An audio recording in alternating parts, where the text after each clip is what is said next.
Ambassador Zekthor of the Valian Confederacy had witnessed the birth of stars and the collapse of civilizations.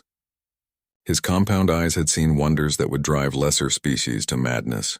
Yet nothing in his 400 cycles of existence had prepared him for the day humanity broke the fundamental laws of physics, and smiled while doing it. The emergency session of the Galactic Council had been called with unprecedented urgency. Representatives from 700 species packed the grand chamber, their biosignatures flickering with anxiety across the spectrum. The humans had done something impossible, something that violated every principle the galaxy held sacred. They had cracked open subspace itself. "The readings are confirmed," High Scientist Yulmara announced, her crystalline form refracting light in patterns of distress. "The humans have torn a permanent aperture in the barrier between real space and the quantum foam. The structural integrity of this entire sector is compromised." A wave of horror rippled through the assembly. For millennia, the Council had maintained strict laws governing subspace interaction. The membrane was delicate, sacred, the foundation upon which reality itself rested.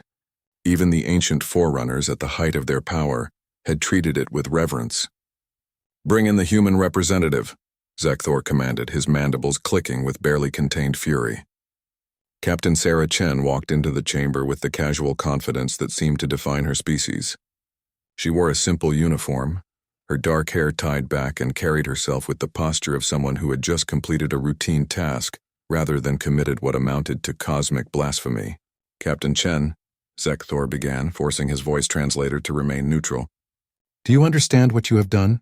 Your experimental drive has created a wound in the fabric of spacetime that may never heal. The cascade could destabilize subspace across 300 light-years, potentially causing dimensional fractures that would render dozens of systems uninhabitable," Chen finished calmly. "Yes, Ambassador, we ran the projections." The chamber erupted in outrage. A Catharian delegate's fur stood on end, generating visible static electricity. The methane breathers in their sealed section began venting atmosphere in agitation. Chen raised her hand and somehow, impossibly, the chaos subsided. There was something in her eyes that commanded attention. Something predatory and utterly alien to species that had evolved past such primitive instincts. "We didn't break the sky by accident," she said quietly. "We did it because we had to." Zekthor's blood ran cold. "Explain yourself." Chen activated a holographic display. 3 months ago, our deep space monitoring stations detected an anomaly beyond the galactic rim. Something vast. Something old. The image showed a structure so massive it made Dyson spheres look like children's toys. We call it the Harbinger Array. Yulimara's crystalline matrix pulsed with recognition and terror. That's impossible. The Forerunners sealed that construct before they transcended. The locks require dimensional keys from all 7 founding species. It cannot be opened. "It's opening anyway," Chen replied. "Our AI calculated that we have 18 months before whatever's inside breaks free. Every predictive model ends the same way. Total extinction. Not just for us, but for everyone." The chamber fell silent. The weight of eons pressed down on them all. "The Council should have been informed," Zekthor protested weakly. "We tried," Chen said, a hint of bitterness in her voice. 3 formal requests for an emergency session. All denied. You told us to stop being paranoid, to trust in the ancient safeguards." She paused. "Humanity learned long ago not to trust in safeguards we didn't build ourselves." She manipulated the display again. "So we did what humans do best. We improvised. We broke every rule in the book.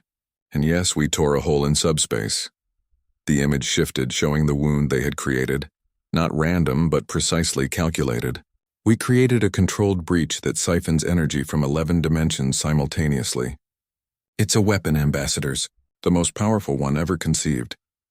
Zekthor stared at the data, his mind refusing to accept what it showed. "The energy requirements alone would drain your sun in microseconds. It would annihilate your entire system." "It would have," Chen agreed. Past tense. "That's why we built the null point generators. We had to invent an entirely new branch of physics to make them work." She smiled, a human expression that Zekthor had learned to fear. "It turns out that when you're facing extinction, you get creative." "This is madness," a delegate shouted. "You've created a weapon that could destroy the galaxy." "Yes," Chen said simply. "Yes, we have. Because what's coming from the array will do worse than destroy us." Our xenoarchaeologist decrypted some of the Forerunner texts. Do you know what they locked away? What they were so desperate to contain that they abandoned physical existence entirely? No one answered. Neither do we, Chen admitted. But we found one phrase repeated across every vault, every warning beacon. Translated from a language dead for 1 billion years, it says, "They should not have been born. They must not be allowed to persist." She let that sink in.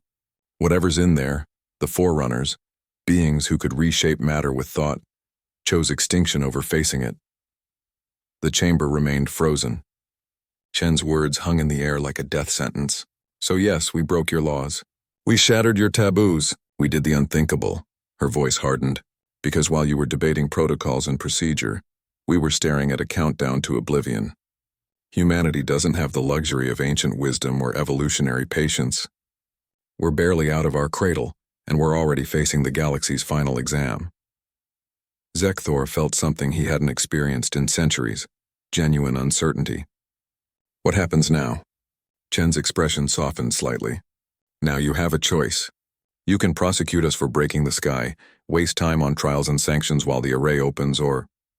She pulled up a new display, showing schematics that made Yulmara gasp in recognition. "You can help us weaponize every species' unique talents.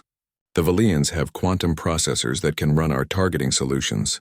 The Catharians can generate the power we need. The crystalline minds can coordinate across dimensions we can't even perceive. You want us to help you build more of these weapons?" Zekthor asked, incredulous. "I want you to survive," Chen corrected. "And if that means teaching the galaxy how to be as crazy, as reckless, and as determined as humans when their backs are against the wall, then yes." "That's exactly what I want." The silence stretched. Then Yulmara's crystalline form chimed with what could only be described as grim acceptance. "Show us your designs, Captain Chen. It seems the galaxy needs to learn how to break things properly." As the chamber erupted into activity, Zekthor approached the human captain. "Your species terrifies me," he admitted quietly. Chen nodded. "Good. Because we terrify ourselves sometimes." She looked up at the star field displayed on the chamber's dome. "But fear keeps you alive, Ambassador. And right now the galaxy needs to remember how to be afraid enough to fight back." And in that moment, as the Council began to embrace humanity's madness, Zekthor understood a fundamental truth about the species from Sol 3. They didn't break the sky out of arrogance or ignorance. They broke it because they refused to go gentle into that good night. Because when faced with the impossible, humans didn't calculate odds or consult ancient protocols. They grabbed reality by the throat and made it bend to their will. The galaxy would never be the same. But perhaps, Zekthor thought as he studied the weapon designs, that was exactly what they needed.